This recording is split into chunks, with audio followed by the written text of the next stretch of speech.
Hi everyone. As I told you and I promised you that I'm gonna record a video regarding example for the calculation in chapter 2, part 3.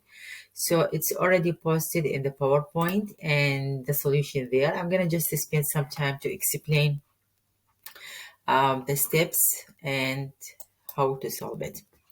So the first thing is about the calculation of the U value, and it's very simple when you have a wall assembly, as also you learn in the lab. The U value, it's the inverse of R. So when you have a wall assembly more than one layer, you just do the summation for like R1 and R2, R3, whatever layers you have in the wall.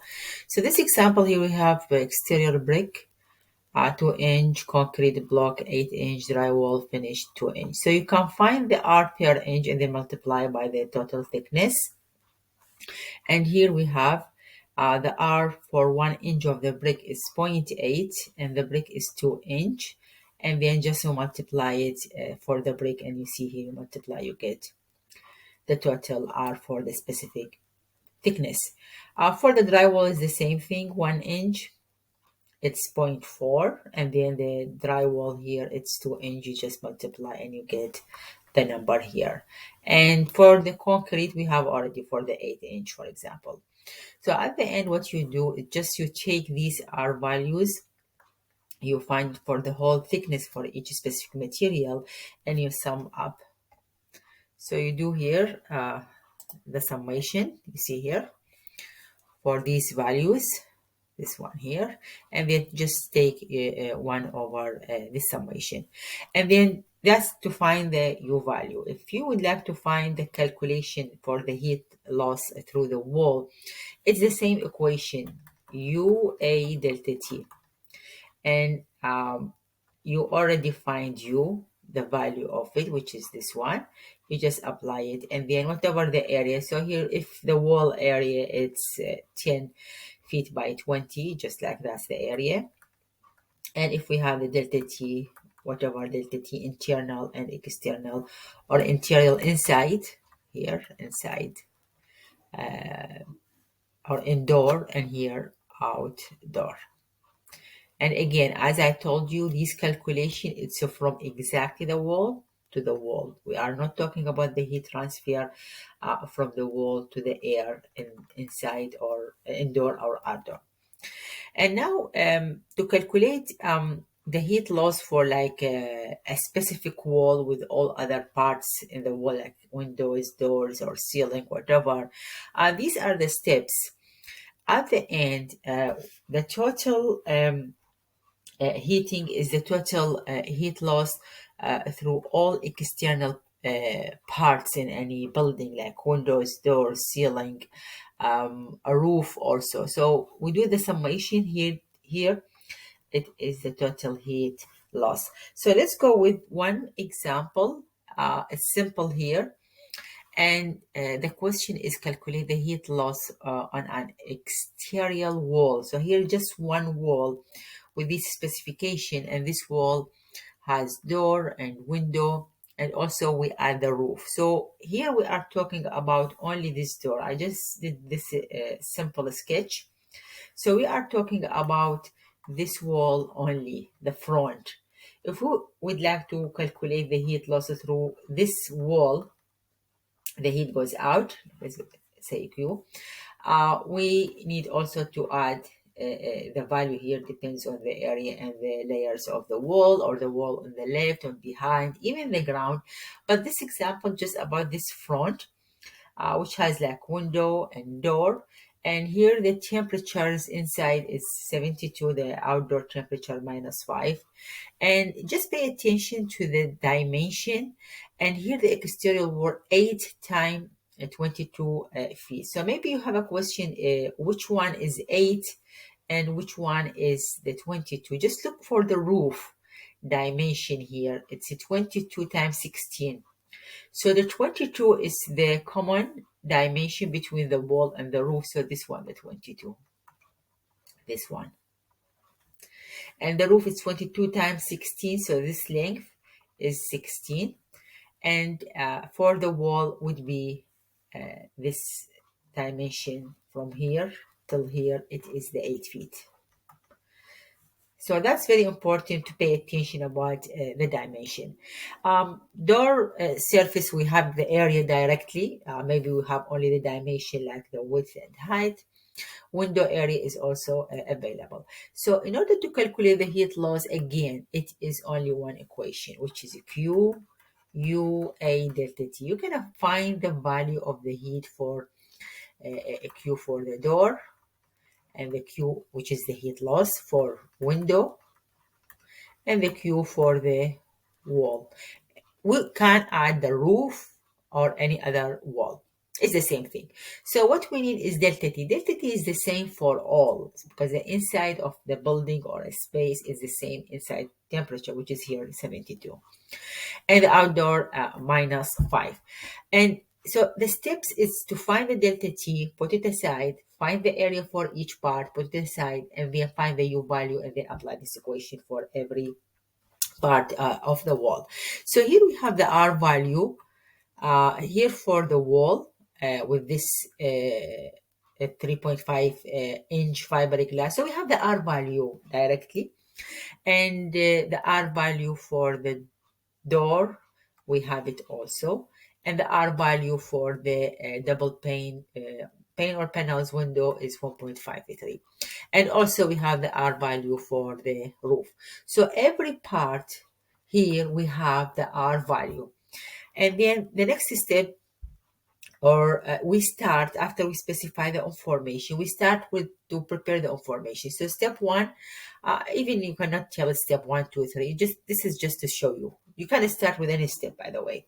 So we find the delta T, which is 77 Fahrenheit here, this one. So pay attention to the -5, which is outdoor. So minus minus becomes a plus. And then here, since would like to find the area of the wall, pay attention. Here we have the wall area, which is a 22 multiplied by 8. We need to subtract the area of the window and the area of the door. That's very important. If we look for this wall and there is no door, no window, so the whole area of the wall. So 22 times 8 minus the area for the window, which is here we have it 14, and then for the door 24. So here we have it. So you see 8 times 22, that's the area of the wall, minus these areas for doors and windows. So we have the wall area. When we say wall area, just the area that has the insulation of the material of the wall. And then the R value, U value, it is 1 over R, and we are already mentioned it here, which is 14.3. So it's 1 over 14.3. Once we have all this information, you just apply this equation. It's very simple. Pay attention to the units, this consistency of the units. So you find here that's the Q for wall. That's till here. So we are done with what we have been asked to find it at the beginning here. Calculate the heat loss on an exterior wall. That's the wall only. If we'd like to go further and find it for the window, for the door, the heat also. So we can calculate the heat through window and door by the same steps. Again, we need to find um, uh, the U and the area. So that's the U of the door. So if you go for the R value of the door, which is here, this one 2.04, 1 over 2.04, you get this number. And then here, that's the delta T, and this one U, and this is the area of the door. And if I go up the area of the door, it's here 24. And it just mentioned U value is based on assuming solid wood door, which is the material. So that's for the door, and here for the window is the same thing. You see delta T is the same. Area of the window, we have it here, that's 14, and the R of the window, which is 1.53, just do 1 over 5 3. And that's also for the ceiling, if we would like to find for the roof here. So we have a dimension of the ceiling, which is a 22 times 16, and this 0.05, it's 1 over r of the roof. Where is it here? So here 20, 1 over 20 is 0.05. So it's the same equation, just pay attention for the numbers. That's it. So here total, now we can find the total heat loss for all these parts, which is for wall, window, door, ceiling, or roof, depends on the definition. Just you add it together. Now, if, let's say, if we need to find what's called net heating load, considering all other stuff, if we have like a heat gain which comes, sorry, from having maybe lights, equipment, from people, any other source for heat gain. So in this case, when we would like to find the final net heating load, it is the difference between. So this is just extra for you to explain and to understand when we have heat gain from other sources like light or equipment or people, how to find the total net heating load. So in this case, net heating load would be the total. Usually they mention external load or even heat loss here.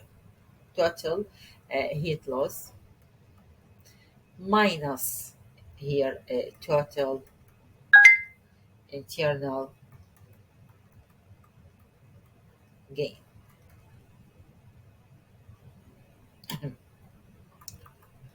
Okay, so here pay attention, it's minus because then the heat comes from light equipment and people helps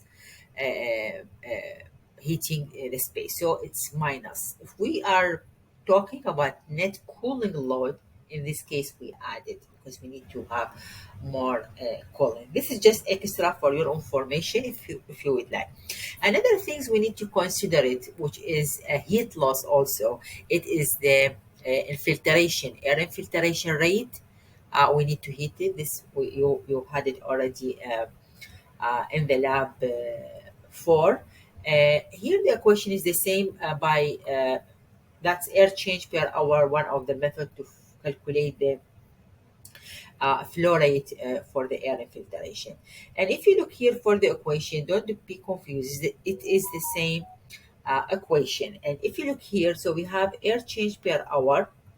And now I'm sure you have a question. What about this 0.018? That's number. So I'm gonna just explain it here or clarify it for you. So as you know, air change per hour, which is we can find it from tables, actually standards or whatever table depends on the space. You multiply it by the volume of the space. You get, in this case, V dot. So volumetric flow rate. You will get here cubic feet per hour, usually. So we have here room volume multiplied by the air change per hour, we get this number. So that's here, cubic feet. And I think the air change per hour is 1.2. We need later to multiply this V dot, you multiply by density of the air. And here the units, it's imperial.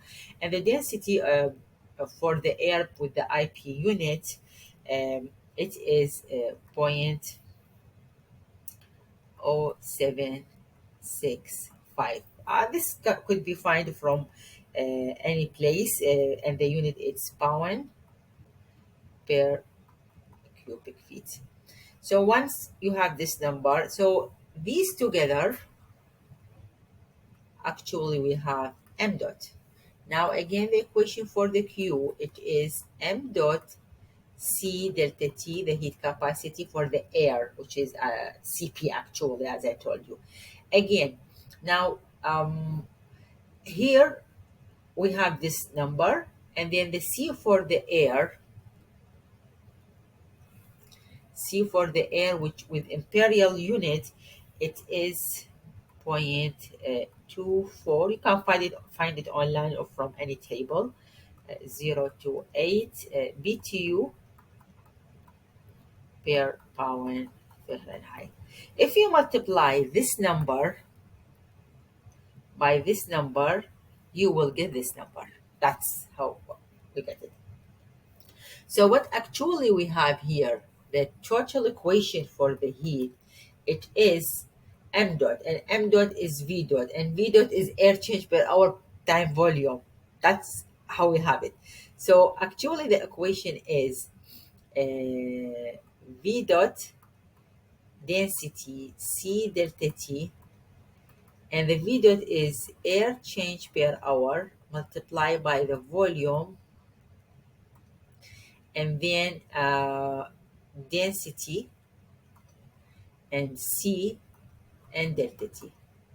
So air change per hour, let's go with different color. Air change per hour is the 1.2.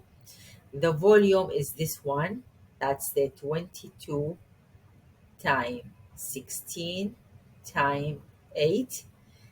Density with C together, if you multiply again these two numbers, you will get the 0.018. That's how we get it.